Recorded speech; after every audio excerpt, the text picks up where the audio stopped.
Elite athletic performance. If there's one thing that I get asked more than anything else, it's this. It's should be pitchers be running foul poles.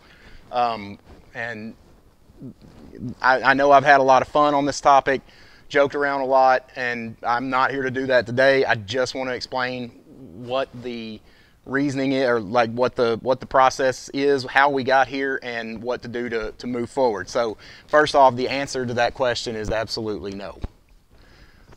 There's nothing to be gained. Keep in mind, and I'm going to touch on this more later, but pretty much anything you do beyond 7 seconds of intensity, or 7 seconds of exercise moving faster than a walk, is literally making your athletes slower and weaker. And just keep that in mind. Baseball is a game of 1-rep maxes. You know, they go as hard as they can, and then they stand around for a little bit, and then they go as hard as they can again. There's nothing that takes more than 7 seconds. So, and I'm going to touch on that a little bit more here, but how did we get here? So what led people to, how did foul poles get so ingrained in the culture of baseball? And I do get how that happened. It was lactic acid. That was the culprit, right? And most of you know that. You've heard that. All right, so lactic acid, that was the boogeyman that they were trying to get rid of. And the thought process, and you know, most people that are really involved in baseball, they know these foul poles as flush runs, okay? Flush runs. All right, so here's the deal. There is no lactic acid present to flush. It's not there. It wasn't there when they threw the ball. It wasn't there. It might have been there maybe when they were... Maybe if they ran out a triple, it was probably there, maybe. But that's about it. Inside the park home run, it could be there. I'll touch on that more, or maybe I'll just explain that if anybody cares. But that's how we got here. All right, I don't want to get too sidetracked. We got here because people were trying to flush lactic acid. They thought that the soreness in the arm from pitching was caused by lactic acid. It actually turns out that soreness is caused by what some would call eccentric damage, or just basically micro tears in the muscles that are done during activity, during ballistic or high intensity activity. It's just like muscle soreness when you're lifting weights and all that stuff. It's not lactic acid that caused that either. So how did we get there? A little bit more involved. Remember, and if there's one thing that you take away from this, remember this right here. The body has gears, okay? First gear, second gear, third gear. And if there's any like high-level strength coaches watching this or something, like, you may black out when you watch this, but I like to explain things in what I call Arkansas terms to keep things simple. The people that are watching this don't care about all the ins and outs of it. They just want to know what's going on. So just chill out about that. But this is how it works, basically, all right? The body has gears. First gear is, depending on who you ask, some people say up to 30 seconds, some people say more.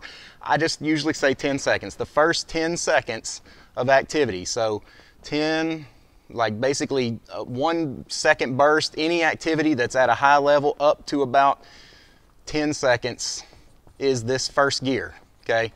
And it's pretty complicated what it's using for energy. It doesn't matter, all right? But you're in first gear when you're doing that. That literally is the game of baseball. It's also the game of football. It's pretty much every, you know, like you could probably make an argument that it's not soccer, it's not basketball, it's tennis, it's volleyball.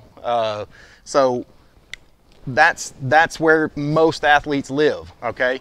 Second gear is your 10 seconds to a minute. And that's keeping it simple. You know, it's like I said, it's different for every athlete. 10 seconds to 60 seconds, okay? That's where you live right there. That's more, yeah, maybe basketball maybe, but still, you know, a lot of it is done in first gear, right? And so then after that, your third gear is 60 seconds and beyond, okay? So 60 seconds and beyond. Here's the problem. Foul poles and pretty much every other type of conditioning exercise or work is strictly in this third gear range right here. This is where they all are. Most conditioning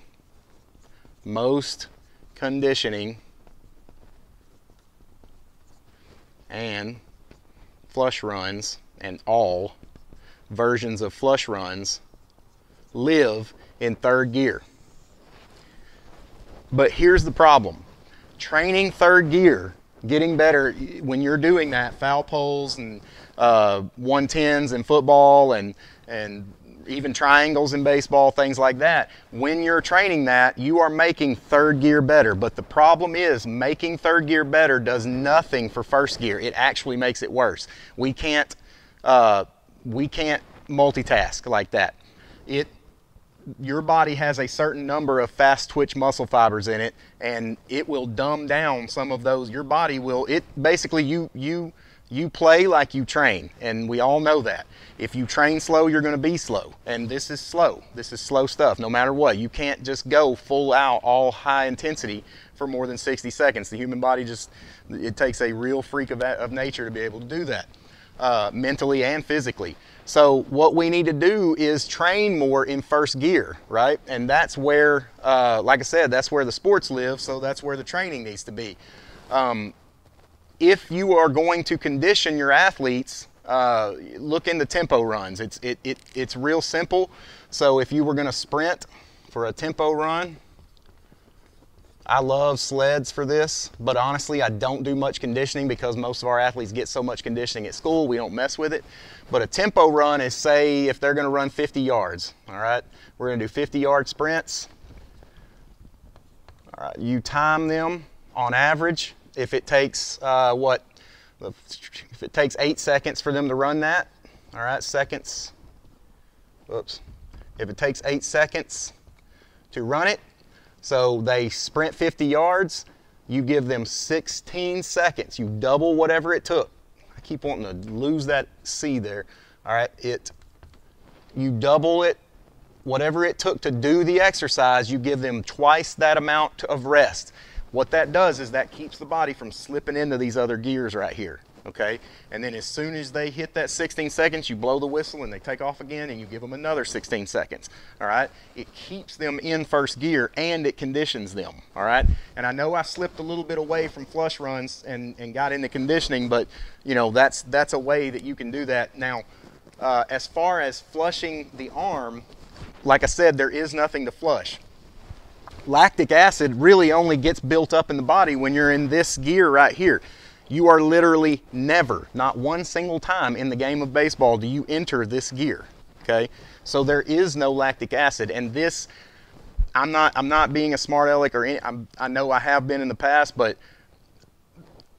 this is just the truth. You create more lactic acid running foul poles than you do pitching 9 innings, and that is a fact. That's not my opinion. That's a fact. Okay, so it's counterproductive. It's just not the way to go. So if you're wanting to if you want a recovery modality for your pitchers, then you need to look in the Rebounders. All right, so what we call post-throw recovery. PTR. That's what it says on the sheets. Recovery. PTR. J-bands. If they pitched a full game, nothing. Like, let them go home. They need rest. They need to go eat and they need to go to bed. Drink a bunch of water. But the next day, J-bands, a light lift. You know, well, when I say light, I mean heavy weights but low reps. Doesn't last very long. You know, we use 5 sets of 2 for that type of stuff. A short but heavy lift, that is a great, like, you could think of that as your flush. If you really wanted to have some type of full body exercise to quote flush, that would be your best route right there. Rebounders are my personal favorite, and that is literally just taking a trampoline. We use those little driveline trampolines that are portable, but you can have an old trampoline that you're not using anymore and a 5-pound or 2-pound ball, and they dribble it onto that trampoline, and it comes up and they catch it with a straight arm, and it pops their palm and it sends a shock up their arm right here and just gets it gets blood flowing. Physical therapists have been using that for years, and that is a really, really good recovery method. We'll also do some upward tosses, just basically putting the throwing motion in reverse. There's just a ton of things that you can do that are so much more productive, and you'll get a lot more good work out of your athletes like that if you can mix some of this in. So hopefully that answers your questions. If you have any more, I'd be happy to answer them. And don't forget that if you're a high school coach and you're looking to implement a throwing program or get a little bit more serious about it, I consult with high school coaches for free. I don't charge a dime. I come in, I will help you implement your throwing program. We will sit down and talk about what resources you have and what time you have, and we will do the very best we can to put in something. And like I said, I don't charge a dime for it. I just like coming out and meeting the coaches and meeting the kids, and I love doing it. So if I can help you with that, let me know. I'd be happy to come do it. So hopefully that helps. If you have any questions,